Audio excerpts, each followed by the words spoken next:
One thing I should say is that this is not a prediction of who's going to win. There will be no predictions. That's not what the point of this is. But we are going to go through Donald Trump's chart, Kamala Harris's chart, in the context of a leadership role, who they are, what they bring to the table, and the common complaints and criticisms that they receive in the public eye. Things are really changing. It seems like there's more chaos, more divisiveness. Growing up in this era has been interesting because I think you reach a point where you look around and you go, was it always like this, or is this worse than normal? And any person I ask from any generation agrees that it's worse than normal. It seems like it's getting worse. What is it? It feels like everything's destabilizing. It feels like the fabric and structure of society as we understand it is transforming rapidly in ways that is hard to anticipate. You've got AI, you've got massive transformation in culture in the terms of how we bond and relate to other people. You've got things like the Great Resignation, people quitting their jobs. COVID changed everything. And the reason why COVID changed everything is because Jupiter, Saturn, and Pluto were all conjunct at that time in the sign of Capricorn. Why is this relevant? Well, back in 2022, the United States, which has its own chart, just like any one of us, completed what is called its Pluto return. The Pluto return is a cycle that occurs every 248 years. And Pluto, if you know any astrology at all, is related to death, permanent transformation, and rebirth. This is a cycle that no other empire in history has really completed outside of Rome. And so when Rome went through its Pluto return, that was the fall of Rome.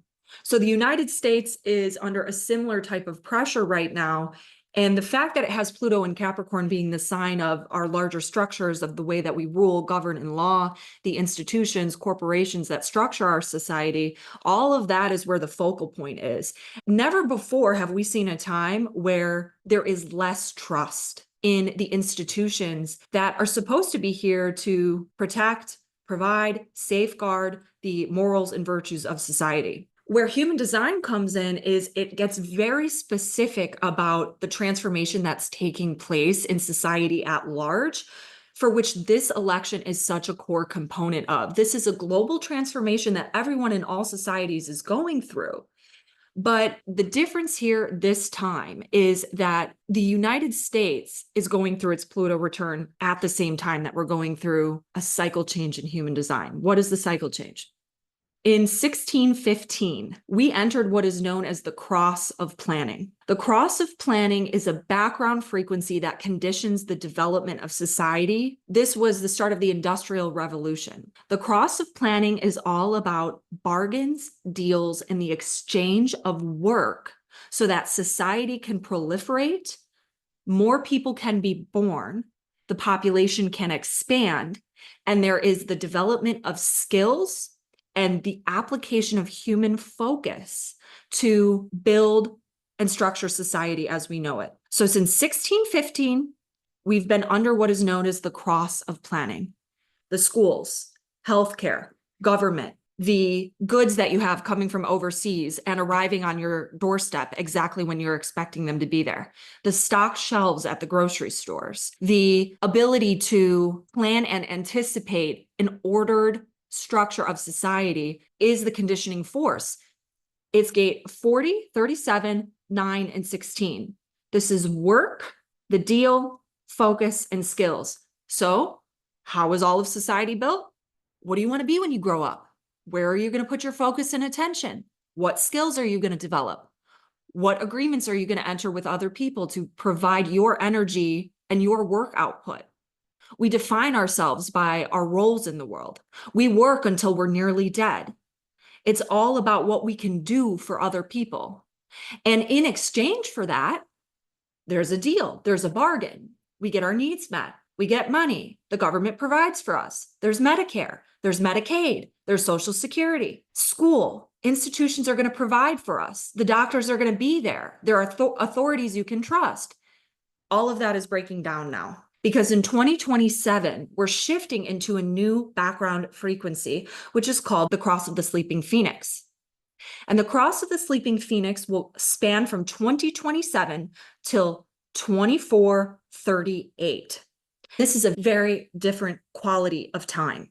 How is it different than the cross of planning? Well, the cross of planning is tribal. It's concerned with supporting groups of people. Align yourself to your tribe, your family, and make sure these people are taken care of.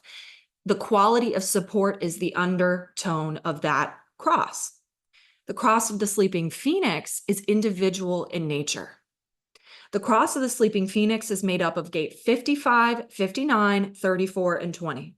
These gates are all about abundance and materialism, human bonding and sexuality. It's about the now moment and empowering yourself and enlightened selfishness, taking care of yourself, going your own direction, providing your own way, making sure your material reality is secured without expecting that you'll be able to depend on any external resource, not even your family, because the cross of planning, that's a family, tribal, society, group, institution-based structure for all of how we operate.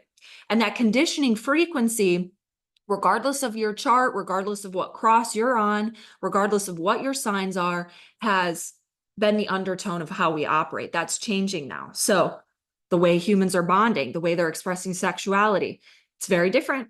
It's increasing at a rapid rate. You'll hear lots of people say that, well, there's always been different expressions of human sexuality. Yes, I agree. You can trace that back to any society. That's true.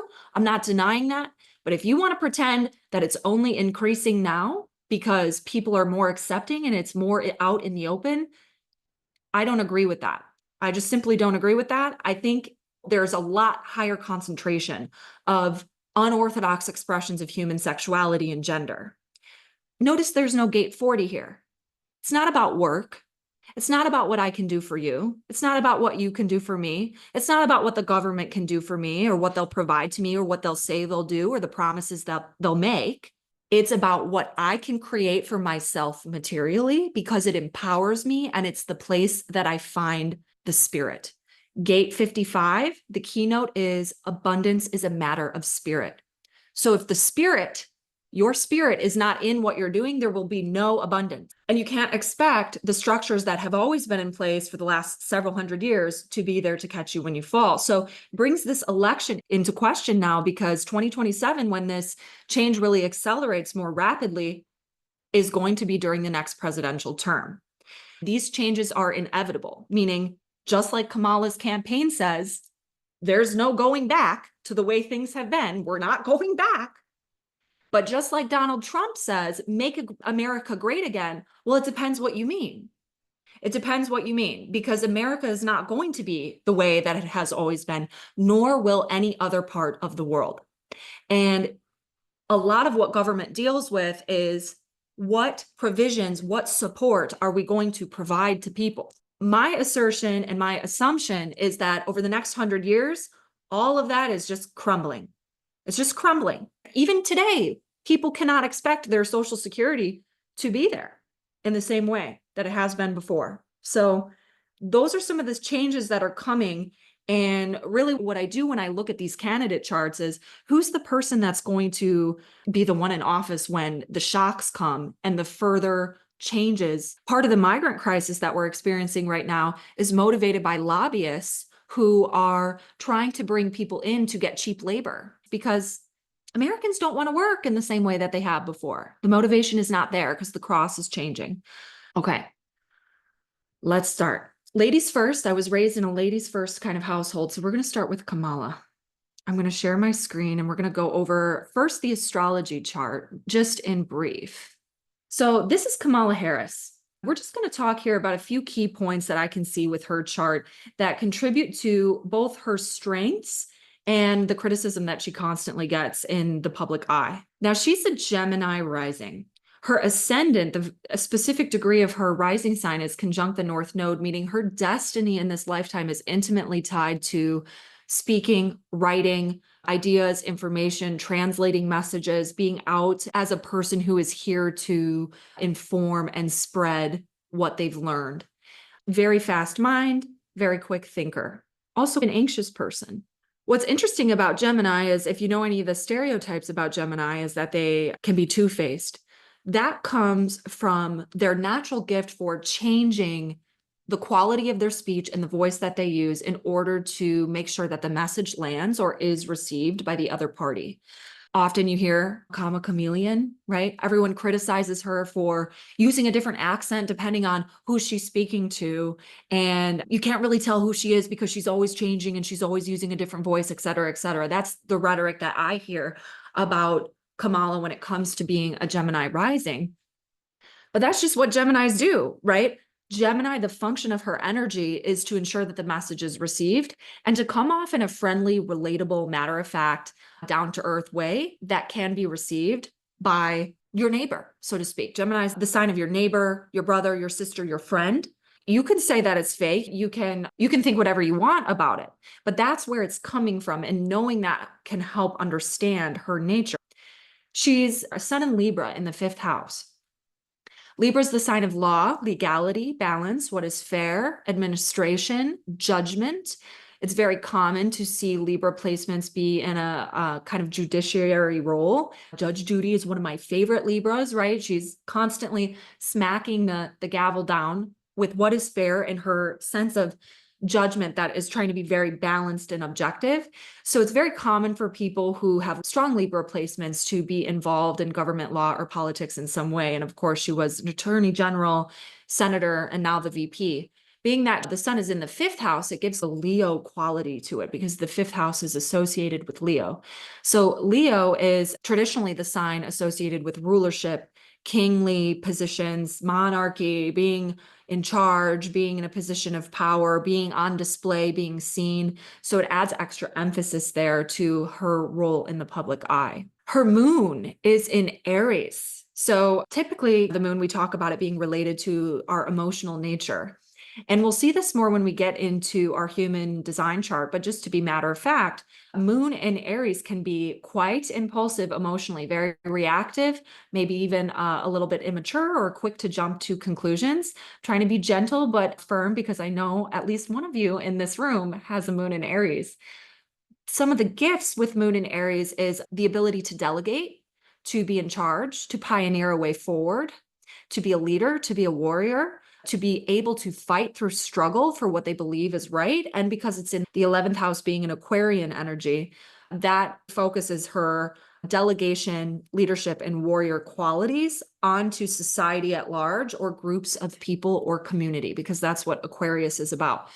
So you can see here, it's no surprise, given her big 3, why she does what she does. I've heard some astrologers make some very strong predictions about how she's destined to win this election because of her Saturn return. Now, she's pretty far through her Saturn return, her second Saturn return. She's 60 years old. Her Saturn is in Aquarius here, very close to the midheaven in Pisces. Midheaven is your public identity and the reputation you carry out in the world and what you do for purpose and the legacy that you leave behind. So Saturn here, moving through her top houses in the chart of public reputation and career, can suggest a massive culmination or increase in responsibility, right? So where the burdens are heavy and the commitments that she's making are quite large. I think there's multiple ways of looking at this transit, and that it would be foolish to assume that she's a shoo-in for the presidency, because over the next week, exactly when the election occurs, Saturn is coming conjunct with Chiron in the 10th house. Now, any of you who know what Chiron is, it's an asteroid that we typically associate with a core wound that you're supposed to alchemize into your ultimate purpose for healing yourself and other people. But usually this is not something that we experience as comfortable, right? So when I think of someone winning the presidential election, I think of this having more to do with a moment of glory, not a moment of pain. So over the next week, Saturn's going to make that conjunction with Chiron here in the 10th house of reputation, which to me sounds a little bit more like a fatal blow to your reputation. But again, I don't know. I don't know. There's lots of ways of looking at astrology. Some people do and some people don't include Chiron. But her Chiron is also directly opposing Uranus, Pluto, and Venus. Pluto and Venus, this conjunction in her chart, is so indicative of the power of her femininity and why she's constantly had this track record of being the first woman to do this, that, and the other thing. Venus is the feminine principle in astrology, and Pluto is the planet that represents power. So that conjunction being very strong in her chart, opposing Chiron in her 10th house, is a lifetime pattern of, we'll call it, female success in positions of power, but that does not come without struggle because of that Chiron placement. So some of the common criticisms that we see with Kamala, of course, are that she slept her way to the top and she is manipulative and using sexuality as a way to get what she wants. That's another way of interpreting this pattern in the chart, regardless of if you believe that to be true or not. It doesn't matter whether or not it's true. People say that about her, which is what we see here in the chart, both that she's this female powerhouse and also this femme fatale manipulator, right? Both of those patterns are described by Venus conjunct Pluto opposing Chiron. We'll see what happens because I'm not claiming to predict the future here, so I don't know. Now, Trump, it's interesting how similar they are. Everyone likes to talk about how different they are, how different they are. They couldn't be more different. They're polar opposite people. And because they're so polar opposite people, you must therefore hate and alienate anyone in your life who doesn't agree with you about who to vote for. But really, it's two sides of the same coin because these people are a hell of a lot more similar than first meets the eye. So Trump is Leo rising. So he is that king archetype rising, right? In a position of power, in your face, showy, ostentatious, bold, in a public position where he's being seen. Now think of his past. He was always in the public eye. The Apprentice, he was on TV. He's this media star. He's always been famous, right? So Leo rising is common to see in both politicians and actors, actresses, people in entertainment. He has Pluto and Mars rising on the ascendant here, which is contributing to his strength and ambition, his assertiveness, his authoritarian nature, right? Mars is very aggressive, very forward, very direct, very ambitious, very high energy, very concerned with winning, very competitive. But this is also the warrior archetype. Kamala carries that Aries energy as well. Mars is associated with Aries, and Trump is no different here, having that quality so closely conjunct his ascendant. Pluto rising also indicative of his power and his ability to leverage finances to get where he wants to go and to meet his goals. Interestingly enough, he also has a strong 5th house placement, just as Kamala does, which further emphasizes his role in the public eye. This time it's the moon in Sagittarius. A fire moon, just like Kamala, not so different. But what's different here is that the moon in Sagittarius is definitely known for foot and mouth syndrome, saying whatever you think, regardless of how sensitive or aware it is. And that's constantly the criticism that Trump receives, is that what the hell is he even talking about? He's just constantly running his mouth. We don't really see him as very diplomatic, right? He doesn't have a reputation of being the most diplomatic person that has ever existed, unlike Kamala, who with her Libra energy is quite diplomatic, right? So this Sag moon, though, has a saving grace, which is that Sagittarius is about truth and honesty. Truth and honesty. It doesn't mean that it's objective truth, but it is at least personal truth for him, and you can count on him to say that almost impulsively. He also has Gemini energy, just as Kamala does, right? He's a talker, a thinker, someone in the media, someone who's here to share ideas. And just like Kamala, he's got a strong placement in his chart, conjunct the North Node of Destiny, meaning his destiny is all about being in the media, sharing information, sharing ideas. Sun conjunct North Node within 2 degrees. And we've got Kamala, her ascendant conjunct North Node in Gemini within 1 degree. They were born a part of the same destiny cycle. So it's really interesting to see them neck and neck in this way. When Trump got shot, I was looking at the transits for this, really interesting. We were having a very volatile transit at the time, Mars conjunct Uranus in Taurus. At the time that this occurred, it was at 25 degrees Taurus. So Uranus and Mars were sitting right here on his midheaven. Again, the midheaven is the angle that represents public eye, public reputation. Taurus, the sign that represents his reputation, what is Taurus about? Money, money. What is he known for? Money. Everyone knows he's so rich. Everyone knows he's this mega billionaire. He's gone bankrupt a bajillion times and rebirthed himself to be even richer time and time again. He's known for his money. So he's known by this Taurus quality. But at the time of him getting shot, I think it was July 13th, was within 1 day of the Mars-Uranus conjunction. Very powerful, malefic, surprising transit. So think back to your life mid-July. If something unexpected happened, if something challenging happened, if there was violence, anger, a fight, a sudden accident, a shock, a surprise, an insight, an injury, those types of things occurring in your life were directly tied to that transit that we had at that time. I know for me, unfortunately, this is when I lost my cat Lily, which I think most of you probably know about. She disappeared right off my front porch at the same time that this was happening. Mars is a malefic planet associated with some kind of injury or accident, right? Or surprise or conflict.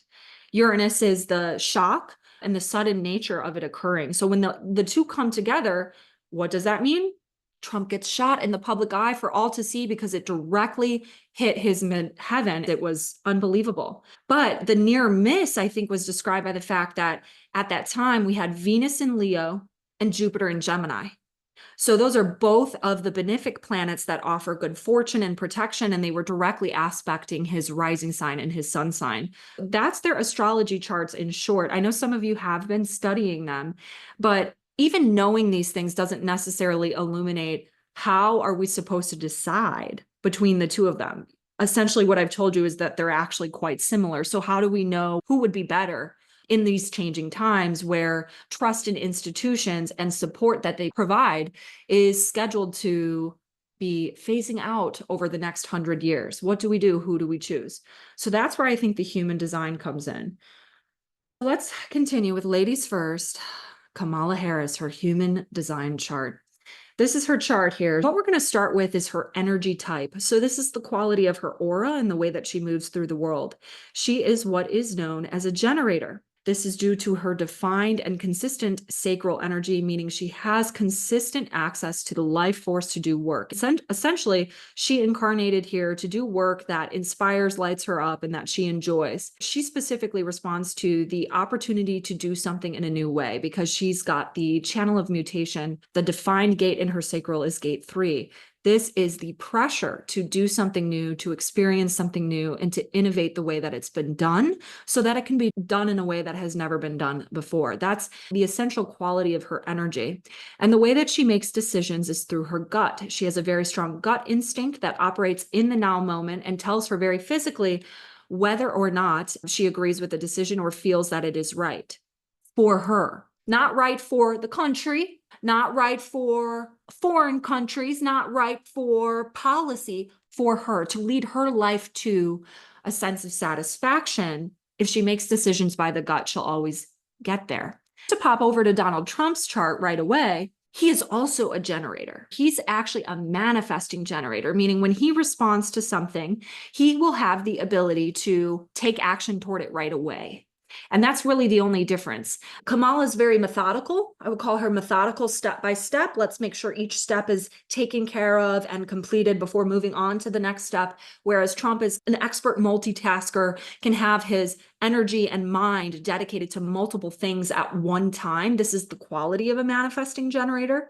They're inherently able to do that. They're designed to do that. What quality do you prefer? Do you prefer someone who's more methodical, or do you prefer someone who can really be very multifaceted? What do you think is better for this role? But essentially, they both have that gut instinct. Here's where we're going to really get into the nuances in what is different between them. And this is going to lead us into Kamala's profile. The profile is the costume she wears in the world. This is a description of her personality and the way that her body operates in this reality that we live in. She is what is known as a 2-4 profile. The 2 describes someone who is naturally gifted and finds their success to share their gifts amongst their network because she's a 4.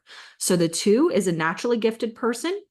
The 4 is someone who operates and is influential within a network of people that they know or that comes to them through someone they know. So this is not the same as really having the ability to influence strangers. It's really meant to operate within a direct community in the world. 2-4s are known for being very kind, but they also have the flip side of being very mean. So she shows us her kind, diplomatic front, but I know for a fact that when crossed, she can be extremely mean. There's a shyness quality as well that twos carry. She constantly gets criticism for being maybe a little bit sheepish in the public eye. And I think that's coming from the shyness quality of the two.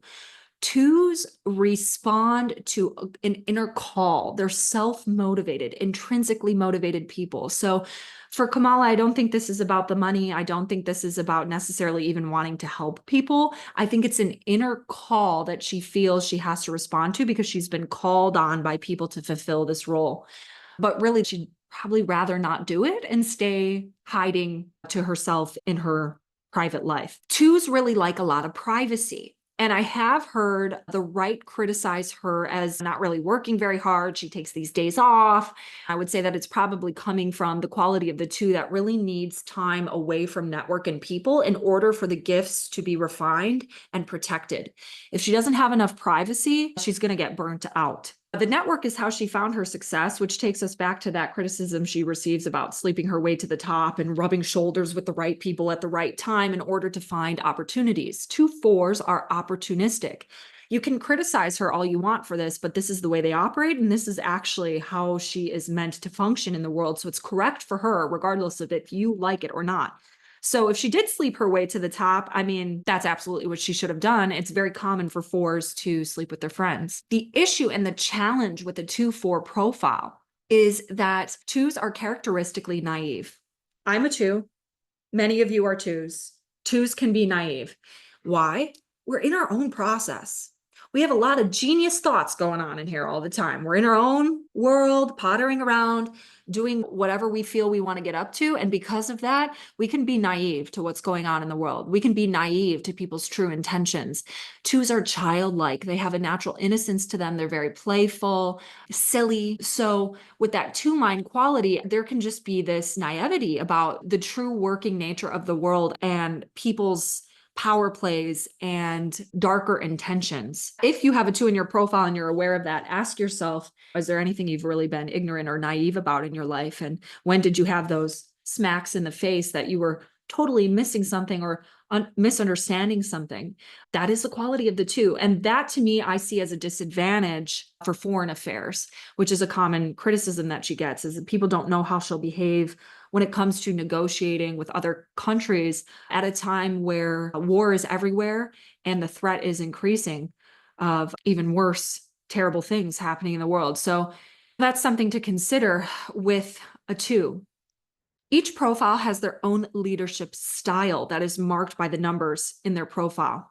The 2 4 leads through democracy and abdication. The 2 is democratic. The 4 abdicates to the will of the majority. Sounds pretty great, right? In terms of the old world of what government has been. You want someone democratic. You want someone that cares what the people want. You want someone that is going to put their own personal interests aside for what will benefit harmony of the group. That's the abdication. 2s are responding to a call, right? So they're responding to the call of the people. That's why they're democratic. 4s are all about maintaining the network, ensuring that there's harmony in the relationships that they have, which is why they abdicate to the authority of other people. If we were, let's say, in 1950, this would be a wonderful profile for someone to carry in the seat of the US president. But I don't know in our current landscape if this is the kind of person that would necessarily be most apt. And the reason being is because if she's going to abdicate power and authority, who is she abdicating it to? If you're going to vote for Kamala, her network is definitely more important than Trump's. You need to know and understand the people she's aligning and associating herself with, almost even more than you need to understand her, because that's who she's abdicating to. That is going to be who then has the influence over her. And if she's naive, and that's an essential quality of her energy, if people don't have the best intentions around her, or you don't agree with who she's abdicating to, that could be a problem. Right? She is operating on the cross of laws. So her incarnation cross describes her purpose, her role in the world. The right angle cross of laws is a very common one for people in politics or law because it's literally all about what the laws are that structure society. It's made up of gate 50, gate 3, gate 56, and gate 60. So her specific cross, I wanted to read to you straight from the book. People who create, adapt, or evaluate laws and values to accommodate our species' evolution. Lawmaking as a creative inner process based in humanity's instincts to survive mutation and change. What are we going through? In 2027, when the background frequency changes, when Pluto moves into Aquarius, when Saturn and Neptune move into Aries, when we enter this new era, when we cannot rely on institutions to provide in the way that they have before, and we're supposed to take care of ourselves and find our own spirit and abundance in materialism and bond with people in the way that we want to, that's mutation. That's a massive change. That's an evolution in humanity's direction. Her purpose is directly related to the creation of laws that will help us survive that mutation. Let's get more specific about it. Her conscious sun is gate 50, line 2, determination. So the strength derived from maintaining one's values in the face of opposition or conditioning. If she's had a lifelong career here, being the first woman to do this, that, and the other thing, then she's constantly facing that opposition and meeting it with extreme determination. Because it's a line 2, she actually has a gift for determination, more determined than most, right? She values that determination, and that's what she's bringing to the world. Now, she was born on the full moon, so her grounding earth and her moon placement are in the same gate and line. And this is what's really interesting because it reflects that moon in Aries that we talked about in her astrology chart earlier. Gate 3 is difficulty at the beginning. This is someone who has to face and overcome a lot of limitation, including periods of melancholy, periods of depression, periods of struggle. This is a gate that is highly mutative, meaning it speaks to her chameleon nature. You really don't know who you're going to get because when she wakes up every day, it's different depending on what this gate is doing.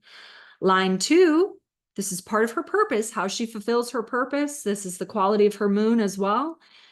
Immaturity. That's the word from the Rei V Ching. Line 2, immaturity, the unrestrained acceptance of guidance, the energy and potential for individual mutation, the unrelenting energy for growth that will eventually triumph. But the flip side of this, and she'll experience both in her lifetime, is energy and potential that is conditioned by others, leading to instability. So when I think about her being a 2, naive, when I think about her being a 4, the abdicator, it's very interesting to see that where her immaturity is that she leans too much on other people's guidance. So on the design side, the way that her body operates, things that cannot be changed or influenced in the way that she moves through the world is gate 56, stimulation, expediency, line 4, expediency. So what this really is, I think a nervous quality, a nervous, highly active, mentally kind of person. A constant stressful alertness and nervous anxiety and fear of losing what has been gained. The fear of silence and of being uncovered. So she's walking around carrying, I guess, a feeling of inadequacy and that people are going to find out. And the consequence of it is expediency, meaning she's a rusher. The nervousness will cause her to maybe act too quickly. Gate 60, again, this is her grounding earth on the design side. She's very resourceful, but it's a line 4. Who is she resourceful with? The network. How does she overcome limitation? The network. People she knows. People she knows. So pay attention to who's surrounding her. Other channels, other things that are consistent about Kamala, things that you can rely on Kamala to display and to be and to represent that are true to her and actually who she is. Channel of curiosity. This is the design of a searcher, a seeker. This is someone whose mind is a very rich place that's constantly thinking of ideas just for the sake of it. It's for the stimulation of it. It's comprised of gate 56 stimulation and 11 ideas. She's a talker. She's a thinker. And sometimes it's full of air. It's full of air. Sometimes they're so, we'll call it heady, that it's hard to even get a grasp of what you're actually saying. That's the quality of this channel. And that's the complaint that people say about Kamala all the time is what the hell is she even talking about? Now, the 1156 is a collective stream of energy, meaning it's designed for people at large And it's very abstract. It's not really about logic and facts. So that's why you get her in the media saying yesterday's today is tomorrow's today, yesterday, and unburdened by tomorrow's yesterday, today. You're like, what are you talking about? Literally. That's the quality of the channel of curiosity. Geminis are curious, right? So she's a thinker.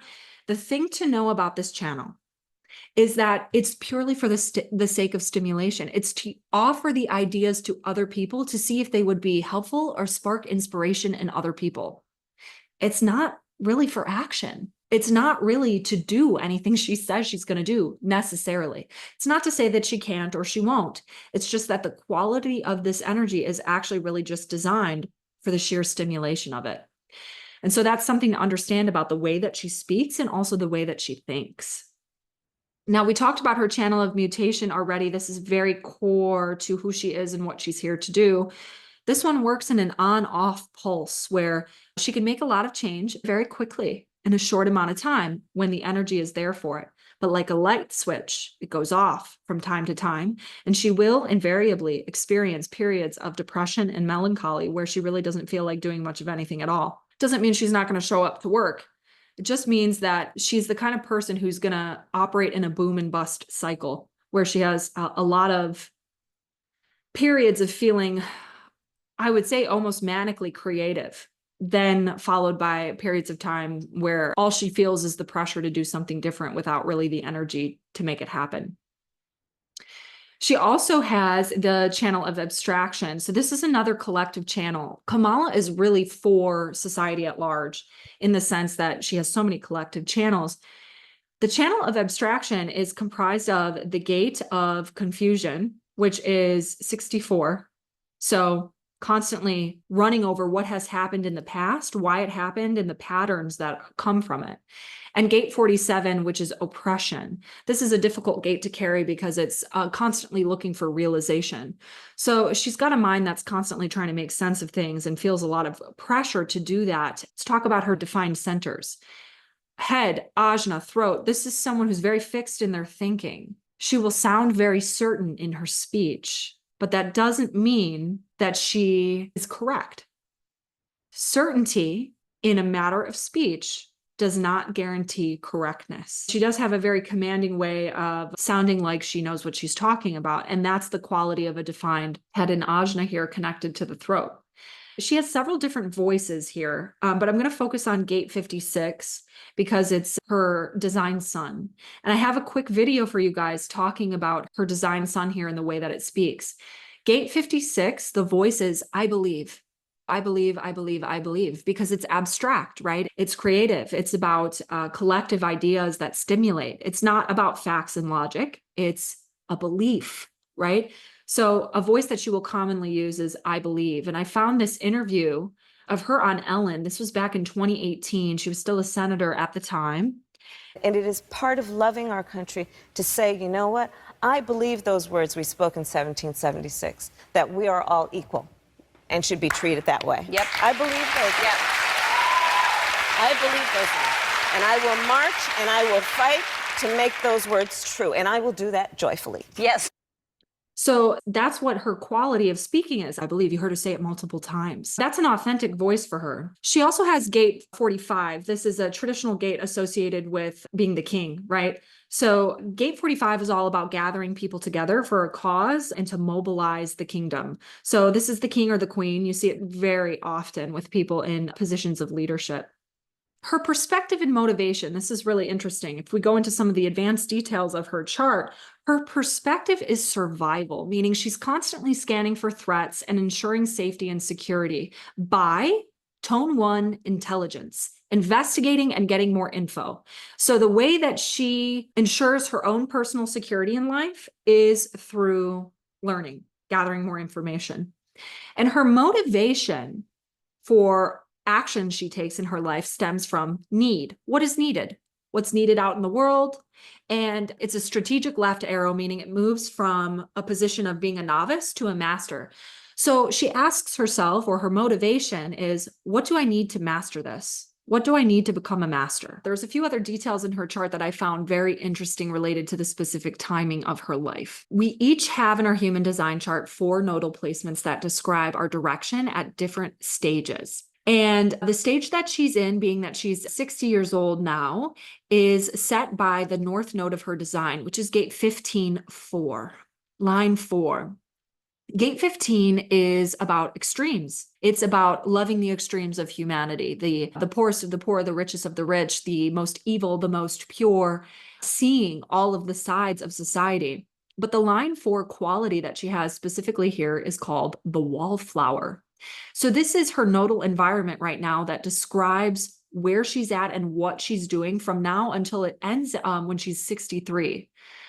So this is really interesting to think about because it's in effect in her life only right now from ages 42 to 63. Modesty as a shield against exposure of inadequacy, the wallflower, a genuine form that may or may not mask her inadequacies, the uncomfortableness of the self when it is out of flow, an ultimately weak defense leading to exposure and humiliation, extremism that keeps the self out of the flow. So this is the person who strategically presents herself as modest, fair, diplomatic, the wallflower, doesn't seem power hungry, comes off pretty. But what this sign in her chart is saying is that is a strategy for covering up inadequacy. That's something to consider, especially because in a few years, her nodal environment will change when she's 63. So towards the last year of her first term, she's going to switch over to the north node of personality, which is confession, line 3 confession. And she has fixed conditioning here, meaning it will play out like this: a perverse and often exaggerated self-hatred, inadequacies in social interaction that lead to the expression of self-hatred. Interesting.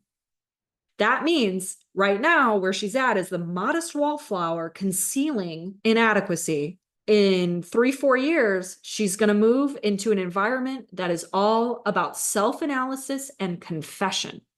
That's what the chart says. Regardless of if she gets the presidency, that process is going to take place. So we don't know if it means in her personal life. We don't know if it's related to the presidency. Maybe she does something and messes it up. Maybe she doesn't get it and she's embarrassed, or she's found out for something. I don't know, right? But that's the story that the chart is painting. I think one of her strengths is that she's not emotional. So she doesn't have a defined solar plexus, meaning she doesn't experience like up and down moodiness and can really trust her gut response in terms of what's correct for her, at least. Whether it's correct for you, it's a different story, but she can make decisions relatively quickly. There are some things that I see as vulnerabilities in her chart. Some of these she shares with Donald Trump as well, and we'll talk about that. She has an undefined heart. The undefined heart does not really have consistent willpower to keep promises. Everything she says or promises to do, no guarantee. Actually, there's very little guarantee that she'll do anything she promises to do. In fact, if she's directly promising to do something, even going so far as to say, I will, or I promise, or I pledge, most of the time you can surefire bet that just based on the mechanics of the energy alone, that's not going to happen. It doesn't mean that she doesn't fully intend to do it. And it doesn't mean that she's outright lying to you. She could very well feel in the moment that she does intend to promise. But what this chart tells me is that she doesn't have the consistent energy to follow through on promises. So take everything she says with a grain of salt. She has an undefined spleen. And I heard her say in her Club Shay podcast the other day when I watched it, that every day she wakes up, she works out.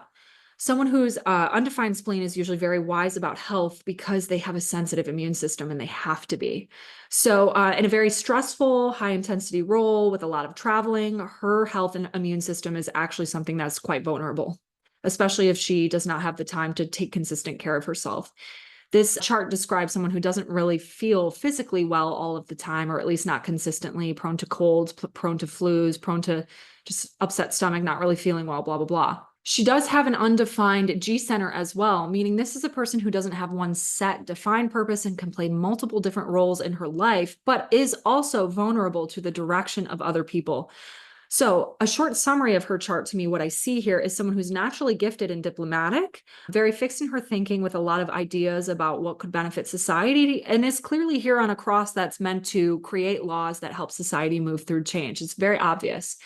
But the risk with her is immaturity and susceptibility to the influence of other people and how they manipulate her direction, and also just saving face and not necessarily being honest about what she can and cannot do.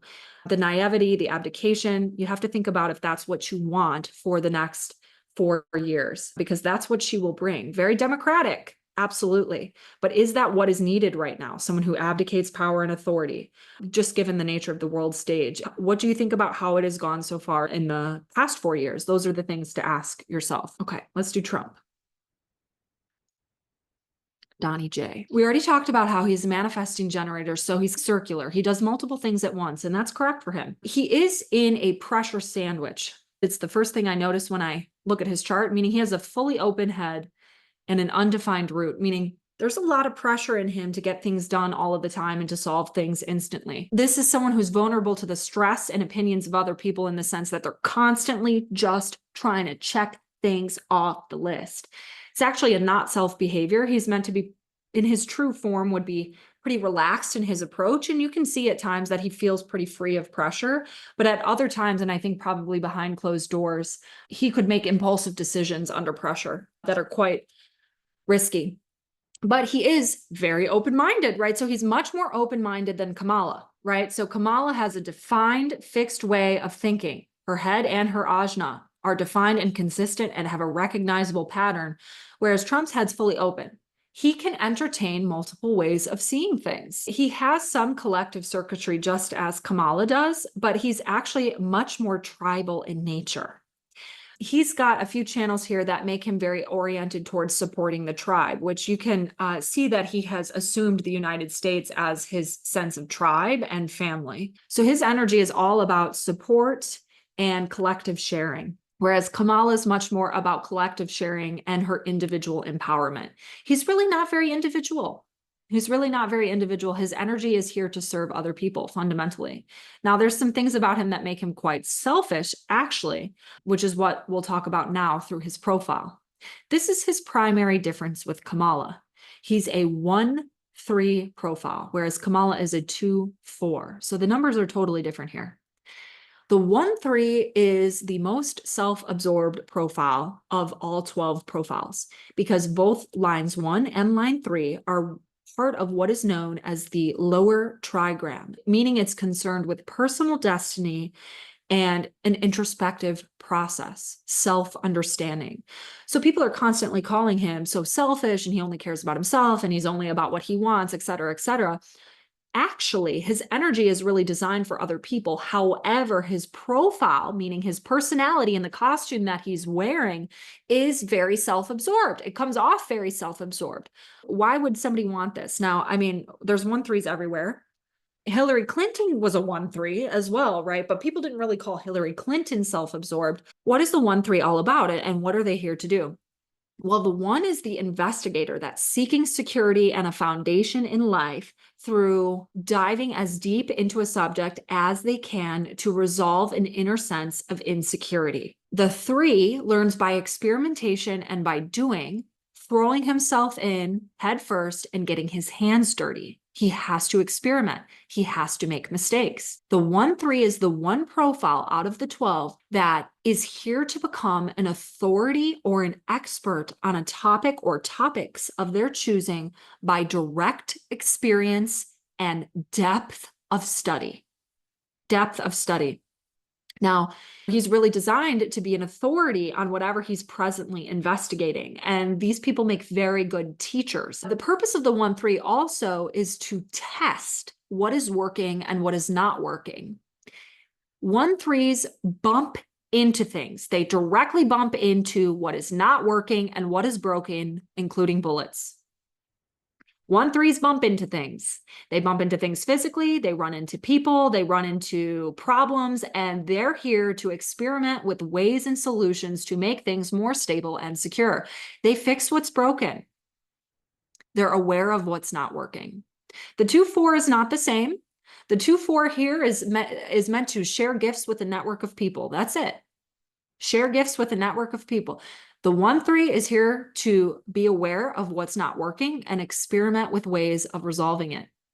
So he's very mistake driven, and he is designed to make and break bonds, which is fascinating because his first term was really characterized by his swift decision to break bonds with a bunch of different countries and make bonds with other countries and people in power that we had a broken relationship with for some time. So he's all about which alliances need to be cut, and he'll do that better than anyone else. He will break that bond, and if it proves valuable, he'll reestablish a bond with someone. He may even break a bond with someone just to test what they're going to do in response to see if it's worth it for him to reestablish the bond. Another way of thinking about this is I don't find it coincidental that he didn't get a second term right away and is now running again. And if things follow through with what the polls suggest and he has another term, then he will have effectively run his first experiment through his first term, broken the bond with the United States, and remake the bond with the United States to come back for a second term to do it even better than he has done before. What do you do with 1-3s? You listen to know if they have learned from their mistakes. If they have not learned from their mistakes, they're destined to repeat them. Absolutely destined to repeat them. But if they have learned from their mistakes, then you know that they're actually going to be an authority and an expert better than anybody else on what needs to be done. Interestingly, when he went on the Joe Rogan podcast the other day, he was talking about mistakes he had made in terms of who he had elected into his cabinet and people he surrounded himself with, and said that he made a lot of bad picks that were influenced by other people and blah, blah, blah. He does have a fully open G center here. Like Kamala, he is vulnerable to the direction of other people. I wouldn't say quite as much as her, but he is. And therefore, he was readily and openly discussing that as being a mistake. What you have to watch out for is 1-3s that have no awareness of what they did wrong, right? So that would be concerning for a 1-3, suggesting that they're just going to repeat the same thing again. The other thing about a third line is that they are always challenged. People challenge their behavior like nobody's business because nobody wants to deal with anybody's mistakes. No one cares about your experimentation process. And 3s get challenged. They take the blame, and their profile is actually called the investigator martyr. They're going to go down with their ship. They always think they're the victim, and they're the martyr for it too. And a lot of times they really are a martyr. They really are a victim of the ship they're trying to steer that gets shot down by somebody else. Right here, he is taking a bullet for the country, right? So what better example of being a martyr for a cause or an ideology than that? You don't really see Kamala, at least in my opinion and perspective, I don't see Kamala being persecuted or challenged in quite the same way. And in fact, you haven't seen really any other politician in modern history be criticized in quite the same way as Trump has and received so much challenge and flack, except for who? Hillary Clinton, also a 1-3. Man, did she get heat during her election cycle as well with Trump last time. So the thing about that is both Trump and Hillary Clinton, they received so much more challenge from the public eye than even Biden, who we're all just content to accept that he's not fit to run the country. People didn't seem to make quite as big of a deal of that as the attacks on Trump and Hillary as 1-3s. So what I'm telling you this to offer a perspective in that he's always going to receive challenge, but that doesn't mean he doesn't know what he's doing, right? So he's designed to be a martyr. He's designed to really stick his neck out on the line for something and to receive challenge for that. People always have something negative to say about 1-3s. His cross is the right angle cross of Eden. So people who are on the right angle cross of Eden are all about feeling as though they've created themselves quite the paradise, only to be kicked out of it over and over and over again. Think about it. How many times did he go bankrupt and have to rebuild his paradise? How many times did he get burnt at the stake and then have to reestablish his sense of security? This is the right angle cross of Eden, right? He gets the presidency, he gets kicked out. He gets the money, he loses it all. That's what the right angle cross of Eden is about. His conscious sun is in gate 12, line 1, which is actually the monk, a very poetic gate. It's meant to give language that puts style to feeling and emotion, because gate 12 is reaching for the solar plexus in gate 22 here.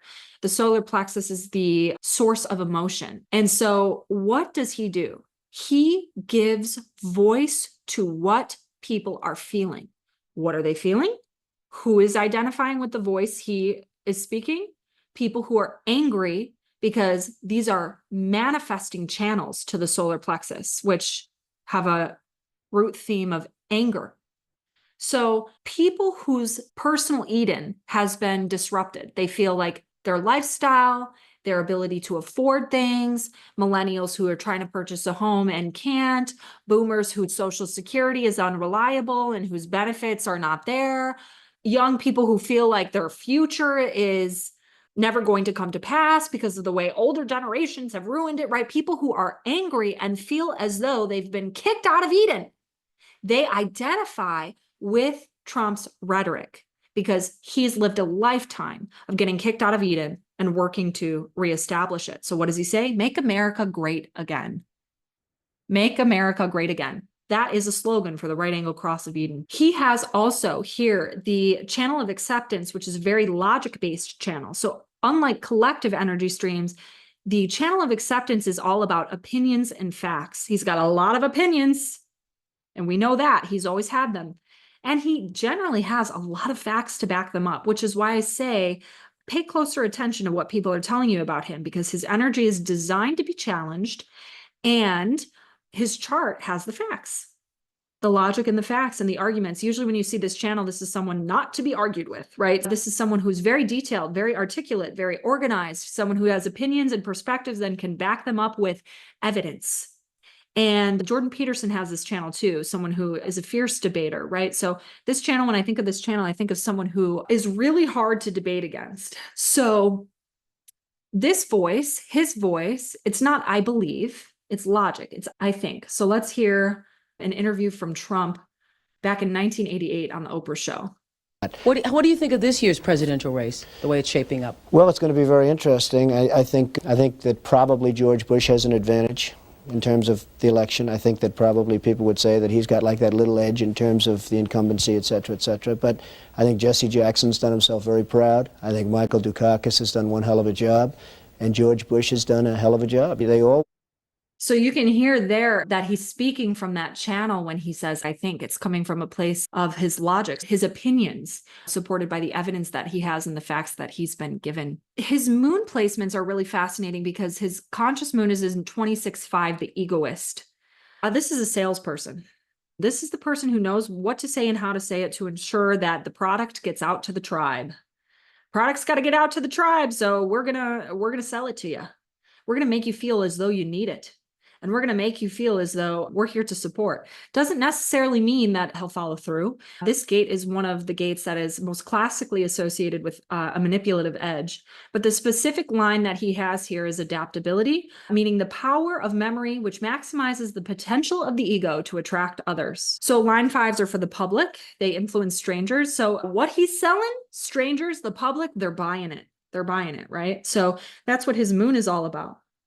His unconscious moon is the one night stand. How many times has this man had cases of infidelity, right? Gate 59 is a reproductive gate that's focused on making more.